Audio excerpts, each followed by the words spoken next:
की कॉपी निकालेंगे। जहाँ पढ़ा रहे थे थॉमसन का परमाणु मॉडल। अभी पीछे क्या चल रहा था? थॉमसन का परमाणु मॉडल, वही पाठ है। पाठ 7 में अगली हेडिंग डालेंगे थॉमसन परमाणु मॉडल की कमियां। कौन सी हेडिंग डालेंगे? थॉमसन परमाणु मॉडल की कमियां।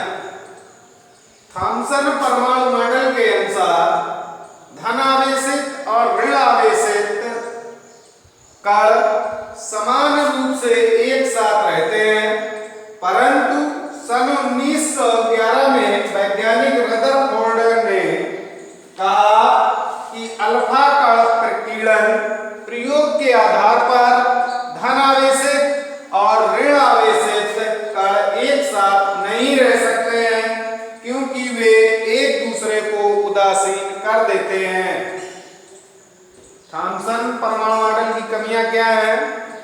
थॉमसन परमाणु मॉडल के अनुसार धनावेशित और ऋण आवेशित कण समान रूप से एक साथ नहीं रह सकते हैं, परंतु सन 1911 में वैज्ञानिक रदरफोर्ड ने कहा कि अल्फा कण प्रकीर्णन प्रयोग के आधार पर धनावेशित और ऋण आवेशित कण एक साथ नहीं रह सकते हैं, क्योंकि वे एक दूसरे को उदासीन कर देते हैं। क्या बताया? कि वे एक दूसरे को उदासीन कर देते हैं। इसके बाद अगली हेडिंग है रदरफोर्ड का अल्फा कण प्रकीर्णन। उन्होंने एक सोने की पन्नी पर अल्फा कण प्रकीर्णन का प्रयोग किया, बमबारी की और निम्नलिखित प्रेक्षण प्राप्त किए। क्या बताएंगे? रदरफोर्ड ने सोने की पतली पन्नी पर अल्फा कणों की बमबारी की और निम्नलिखित प्रेक्षण प्राप्त किए। ये देखिए परमाणु है। परमाणु के अंदर एक नाभिक है। नाभिक पर धन इकाई आवेश होता है। परमाणु के अंदर न्यूट्रॉन और प्रोटॉन रहते हैं। इलेक्ट्रॉन इसके चारों ओर कक्षा में चक्कर लगाते हैं। तो अगली हेडिंग डालेंगे रदरफोर्ड का अल्फा कण प्रकीर्णन प्रयोग।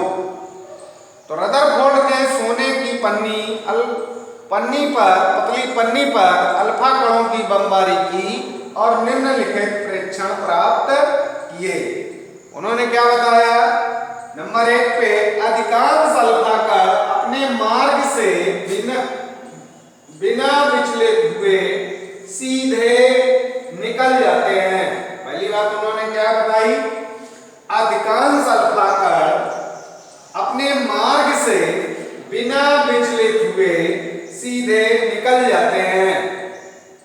नंबर दूसरी पे बात उन्होंने क्या बताई? कुछ अल्फा कण अपने मार्ग से विचलित होकर विभिन्न दिशाओं में चले जाते हैं। क्या बताया? कुछ अल्फा कण अपने मार्ग से विचलित होकर विभिन्न दिशाओं में चले जाते हैं। तीसरी बात उन्होंने क्या बताई? कुछ अल्फा कण ऐसे भी थे जो पन्नी से टकराकर उसी मार्ग पर वापस लौट आते हैं। क्या बताया? कुछ अल्फा कण ऐसे भी थे जो पन्नी से टकराकर उसी मार्ग से वापस लौट आते हैं। इसके बाद रदरफोर्ड ने प्रयोगों से प्राप्त प्रेक्षणों के आधार पर निम्नलिखित निष्कर्ष निकाले। कौन कौन से निष्कर्ष निकाले? पहले वाले के लिए है। पहला वाला नियम ये था, रदरफोर्ड ने ये प्रयोग किया था कि अधिकांश अल्फा कण अपने मार्ग से बिना विचलित हुए सीधे निकल जाते हैं। लेकिन जब प्रयोगों से प्राप्त प्रेक्षणों के आधार पर उन्होंने निष्कर्ष क्या निकाला? अधिकांश अल्फा कण सोने की पतली पन्नी के आर पार सीधे चले गए थे। इससे रदरफोर्ड ने यह निष्कर्ष निकाला कि परमाणु का अधिकांश भाग भीतर से खोखला है। पहला